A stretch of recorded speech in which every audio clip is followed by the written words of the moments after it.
Hello everyone, मैं आपका अपना adventure friend Gaurav Tiwari and welcome back to my channel Gaurav adventure. तो इस वीडियो में हम कवर करेंगे एक ऐसे टॉपिक को, startup failure in mountaineering and adventure field. Startup fail क्यों होते हैं एडवेंचर एंड माउंटेनिंग फील्ड में, तो one by one, point by point हम कवर करेंगे इस पूरे टॉपिक को। तो स्टार्ट करते हैं वीडियो। तो स्टार्ट करते हैं हम अपने फर्स्ट पॉइंट से।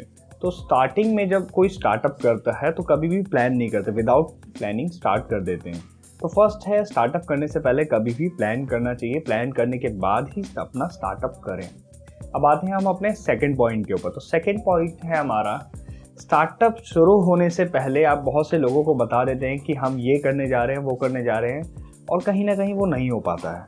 बहुत सारे लोगों को पता चल जाता है, तो इसकी वजह से कुछ नेगेटिव चीज़ें होती हैं जो लाइफ में फेस करनी पड़ती हैं।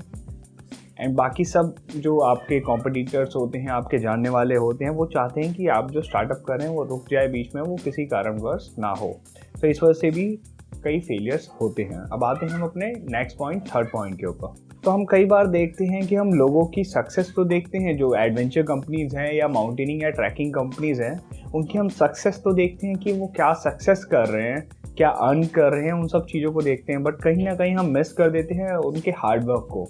तो हमें उनका हार्डवर्क भी देखना है कि उस चीज़ पे, उस लेवल पे आने से पहले उन्होंने कितना हार्डवर्क किया है, तभी आप उस चीज़ में ग्रो अप कर पाएंगे। अब आते हैं हम अपने अगले पॉइंट के ऊपर, फिफ्थ पॉइंट के ऊपर। तो नॉट क्लियर पेमेंट और deal with your closer person.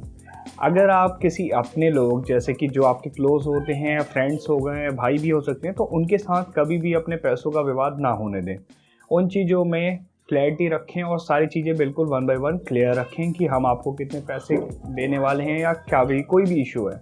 इसके अलावा अगर आप पार्टनरशिप भी करते हैं तो ट्राई करें कि वो रिटर्न में करें, क्योंकि बिजनेस को आप अपना अलग रखें एंड अपने पर्सनल बॉन्डिंग रिलेशंस को अलग रखें। थोड़ा बहुत रेट्स कम ज़्यादा हो जाता है, बट इन चीज़ों को अलग रखें। तो आते हैं हम अपने नेक्स्ट पॉइंट के ऊपर, सिक्स्थ पॉइंट के ऊपर। Always thinking for money, not for client satisfaction.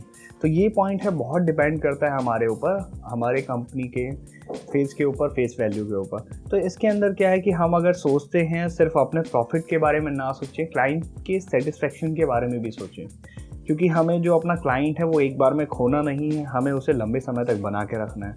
तो उसको सेटिस्फैक्शन देने की सोचें, जो भी अपनी तरफ से मैक्सिमम चीज़ें हों वो क्लाइंट को प्रोवाइड करें, ताकि वो आगे भी जुड़ के रहे, फ्यूचर में भी जुड़ के रहे। अब आते हैं हम अपने नेक्स्ट पॉइंट के ऊपर, सेवंथ पॉइंट के ऊपर। Not find a new place for your company. बहुत से लोग ट्राई करते हैं कि हम सेम जगह जहाँ पे वो रह रहे हों वहीं पे सिर्फ अपनी चीज़ें ऑर्गेनाइज करें।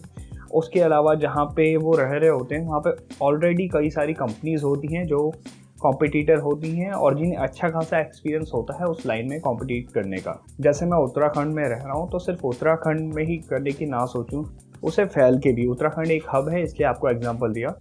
तो सिर्फ उत्तराखंड को छोड़ के उसके अलावा भी बाहर बढ़ के, जहाँ पे एडवेंचर अभी तक या माउंटेनिंग अभी तक नहीं गई है, उस एरिया में जाके एडवेंचर एंड माउंटेनिंग को थोड़ा स्प्रेड करें, फैलाएं, तो ज़्यादा अच्छा रहेगा प्रॉफिट के मुकाबले भी एंड नेम के मुकाबले भी। अब आते हैं हम अपने नेक्स्ट पॉइंट के ऊपर, 8 पॉइंट के ऊपर। Maximum time people are thinking but not doing. बहुत बार ऐसा होता है, लोग सिर्फ सोचते हैं कि हम एडवेंचर कंपनी स्टार्ट करेंगे या कोई कंपनी स्टार्ट करेंगे ट्रैकिंग से रिलेटेड या समथिंग एल्स, बट वो स्टार्ट नहीं करते, सिर्फ सोचते रह जाते हैं। तो यार एटलीस्ट स्टार्ट करो, प्लानिंग के साथ स्टार्ट करो, तभी आप आगे ग्रो अप कर पाओगे। सिर्फ सोच के आगे आप ग्रो अप नहीं कर सकते, या आपकी कंपनी अपने आप स्टार्ट होने वाली नहीं है। अब आते हैं हम अपने नेक्स्ट पॉइंट के ऊपर, 9th पॉइंट के ऊपर। Don't depend on anyone, do your work by yourself. तो दूसरों के ऊपर डिपेंड ना हो, अपनी थिंकिंग लेके चले, अपना काम खुद करें। और अगर आपने किसी को परसेंटेज बेस रख भी रखा है कि अगर आप हमें इतना काम दोगे तो इतना प्रॉफिट आप लोगे, या हम इतना प्रॉफिट आपको देंगे, उसके भरोसे ना बैठें, खुद भी वर्क करें। और स्टार्टिंग जहाँ पे होती है कंपनी की, तो खुद वर्क करना पड़ता है आपको। सेल्स एंड मार्केटिंग खुद आपको अपने आप देखनी पड़ती है, अगर आप किसी को सैलरी बेस हायर नहीं कर रहे, तो अगर वो एक्सपीरियंस नहीं कर रहे तो। अब आते हैं हम अपने 10th पॉइंट, लास्ट पॉइंट के ऊपर। Don't forget to take extra backup. Extra backup लेके चले, फाइनेंशियली तौर पे भी, और इसके अलावा एक्टिविटीज़ का भी एक्स्ट्रा बैकअप लेके चले क्लाइंट के लिए। अगर एक्टिविटी कोई टूट जाती है तो वहाँ पे आप दूसरी एक्टिविटी लगा सकते हैं। उसके अलावा फाइनेंशियली तौर पे अगर सामने से पेमेंट नहीं आती है और हमें दूसरा प्रोग्राम भी कराना है, तो आपको फाइनेंशियली बैकअप भी लेके चलना पड़ेगा। अब दोस्तों इसके बाद बात करते हैं, मेरी खुद की एक कंपनी थी साहसिक एडवेंचर के नाम से। तो लोगों के ऊपर डिपेंड करने की वजह से ही मेरी कंपनी भी लॉस में गई थी, बहुत बड़ा लॉस भी झेला। तो इसलिए आपको मैं अभी बता रहा हूँ एंड बता सकता हूँ इस पॉइंट के ऊपर। तो ध्यान रखें, किसी और के ऊपर डिपेंड ना हो, क्लैरिटी रखें अपनी पेमेंट को लेके, चाहे वो अपने हो चाहे अपने फ्रेंड्स से क्यों ना हो। क्लैरिटी रखें, ध्यान रखें एंड अपना बैकअप लेके चलें। So guys, take care and bye bye and thank you so much guys for watching this video. अगर वीडियो अच्छी लगी हो तो लाइक, कमेंट एंड शेयर करें एंड अपना सपोर्ट ऐसे ही बनाए रखें। Take care, bye bye, be safe.